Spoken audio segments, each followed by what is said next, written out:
Well, even though school's out, 16 UP teachers from districts spanning the region headed back to the classroom today to hone a craft that's changing the face of education. It's called geometry and construction.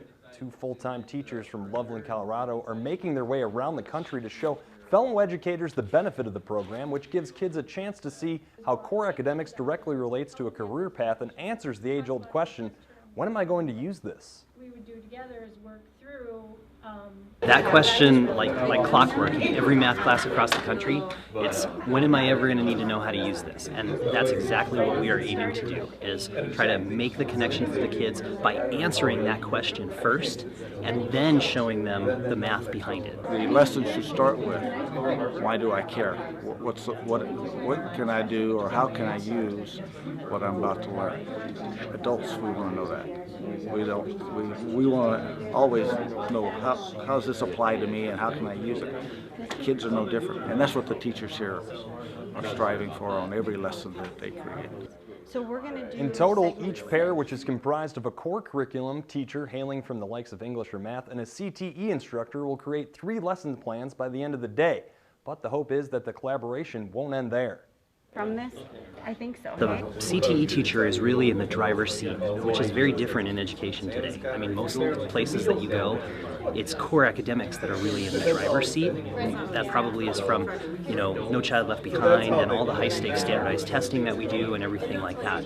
This is a completely different model in that the core academics is really more in the back seat. That stuff is all learned in service of what are you going to do with this as your career. We were working with some theater teachers, and they didn't realize that, even in the news agencies, depending on how the lighting is, it can make you look taller, it can make you look shorter, and it's all the angles of how they actually do that in theater production and set design. And so there's a geometry tie with that, but there's also a trigonometry tie with that, and it's highlighting that for the kids so that they understand what that is. And I didn't even know this till we did this, what she calls is a net, which is like a fold out. And which then I instantly thought sheet metal, and we've started bridging more connections. In the case of the welding and the algebra teacher, they're working on a lesson that relates the number of electrodes used over so many inches, and that's a rate. It is an algebra topic as well, all the way up through calculus. Ishpeming High School adopted the same techniques last year ahead of their own geometry and construction program, which has turned out to be a huge success. But that's not surprising when you consider that Scott and Tom's Colorado schools have blown their advanced placement in STEM high school counterparts out of the water in geometry testing.